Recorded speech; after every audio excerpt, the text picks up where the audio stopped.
নমস্কার বন্ধুরা, আপনাদের সকলকে জানাই প্রবাসী দিদির ডায়েরিতে হার্দিক স্বাগত। আজ আমি আপনাদের ডায়েরির কয়েকটা পাতা পড়ে শোনাবো লিফু আইল্যান্ড, নিউ ক্যালিডোনিয়ার অ্যাডভেঞ্চারের গল্প নিয়ে। আমরা প্রায় 4 দিন ধরে ক্রুজে প্রশান্ত মহাসাগরের বুকে ভেসে আছি, আর আজকের দিনটা ছিল আমাদের শোর এক্সপ্লোরেশনের দিন।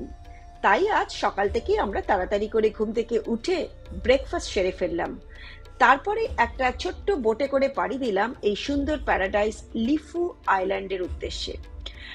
আমাদের বড় ক্রুজটা দ্বীপে ল্যান্ড করতে পারবে না, কারণ সেখানে প্রচন্ড কোরাল আছে। তাই আমাদের ক্রুজ থেকে ব্যবস্থা করে দিয়েছিল এই ছোট্ট ছোট্ট বোটের। চারিদিকের অপূর্ব শ্রীগ্রীন জল, উষ্ণ সমুদ্রের হালকা বাতাস, আর আমরা বোটে করে পাড়ি দিলাম লিফু আইল্যান্ডের উদ্দেশ্যে। বোট রাইডটা খুবই উপভোগ করছিলাম, আর আমরা খুবই উত্তেজিত দ্বীপে পৌঁছানোর জন্য। লিফু আইল্যান্ডটি হচ্ছে নিউ ক্যালিডোনিয়ার একটা অপূর্ব দ্বীপ, যেখানে সাদা বালির দীর্ঘ সৈকত, ছোট্ট ছোট লাইমস্টোনের গুহা আর বিশাল পাহাড় মিলে প্রশান্ত মহাসাগরের মধ্যে একটা প্রদর্শনীয় স্থান। লিফু আইল্যান্ডের পুরো এলাকাটা 1207 স্কোয়ার মিটার, তাই পায়ে হেঁটে এটা এক্সপ্লোর করা যায়। চারিদিকে সবুজে ভরা নারকেল গাছ এবং রং বেরঙের ফুল আর পাখির ডাক আমাদের মনকে আরো ভরিয়ে তুলল। আমরা প্রথমেই ডাবের জল খেলাম, দারুণ মিষ্টি, খুবই ফ্রেশ।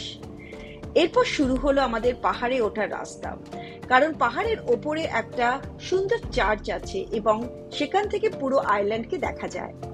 পাহাড়ের ওপরে উঠেই দেখতে পেলাম এক অপূর্ব চার্চ।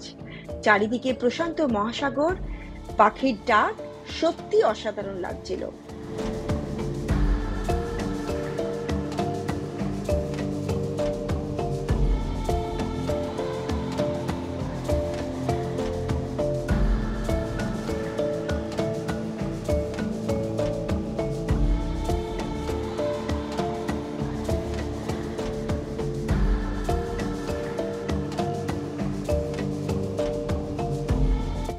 পাহাড় থেকে নেমে রওনা দিলাম আরো একটা চার্চ আর একটা গুহা দেখার উদ্দেশ্যে। রাস্তায় দেখতে পেলাম আইল্যান্ডের ছোট্ট ছেলেরা আমাদের ক্রুজের অস্ট্রেলিয়ান ছেলেদের সাথে মেতে উঠেছে ফুটবল খেলাতে। পথে আরো চোখে পড়লো সুন্দর বাড়ি, রাস্তার দুপাশে সাজানো সুন্দর ফুলের বাগান, আর রাস্তায় পড়লো সুন্দর চার্চটি, যা 1898 সালে প্রতিষ্ঠিত হয়েছিল। আমরা চার্চটি দেখে রওনা দিয়ে ফেললাম আমাদের কেভ অ্যাডভেঞ্চারের উদ্দেশ্যে।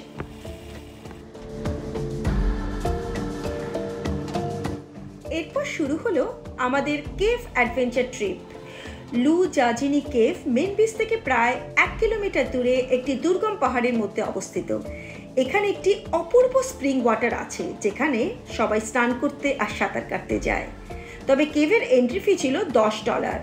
এখানে প্রচণ্ড ভিড় ছিল, কারণ কেভের প্রবেশ পথটা খুবই সংকীর্ণ আর ঢোকার জন্য বেশ খাড়াই পাহাড়ি রাস্তা, আর সিঁড়ি দিয়ে অনেকটাই নিচে নামতে হয়। পাহাড়ের পথটি অনেকটাই এবড়ো খেবড়ো আর দুর্গম, তাই আমাদের খুব সাবধানে হাঁটতে হচ্ছিল। স্থানীয় লোকজনেরা খুবই হেল্পফুল, আর তারা আমাদের সহযোগিতা করছিল। গুহায় যেই পৌঁছেছি তখনই দেখি অনেক লোকেরা গুহার ওই স্প্রিং ওয়াটারের মধ্যে ডাইভ দিচ্ছে। তাই দেখে আমার মেয়ে একদম জলে ঝাঁপিয়ে পড়ল। আমার তো ভীষণই ভয় লাগছিল, তবে অবশেষে আমিও নিজেকে সামলাতে না পেরে জলে নেমে পড়লাম। ঠান্ডা কনকনে জল, তবে স্প্রিং ওয়াটারে সাঁতার কাটার অভিজ্ঞতা একটা অসাধারণ ছিল। তারপর আবার সেই খাড়াই পাহাড়ি রাস্তা ধরে চারপাশে সুন্দর দৃশ্য দেখতে দেখতে আমরা আবার বিচের দিকে রওনা দিলাম।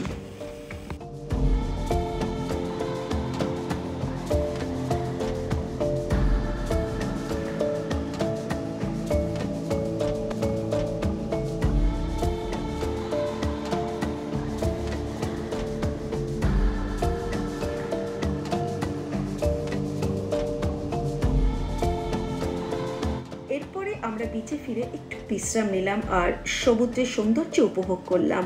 এখানে উষ্ণ কোমর অবধি জল, অনেক দূর পর্যন্ত হেঁটে যাওয়া যেতে পারে, তবে আমরা একটা পায়ে স্লিপার পরে নিলাম, কারণ বালির মধ্যে প্রচুর কোরালের টুকরো আছে।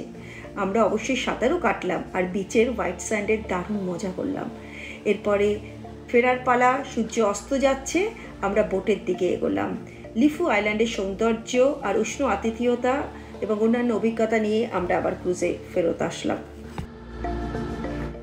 আজকে এখানেই শেষ করছি। আপনাদের কেমন লাগলো জানাবেন, আর যদি সত্যি ভালো লাগে তবে একটু সাবস্ক্রাইব করে উৎসাহ দেবেন। সবাই ভালো থাকবেন। আবার দেখা হবে পরবর্তী প্রবাসী দিদির ডায়েরিতে। ধন্যবাদ।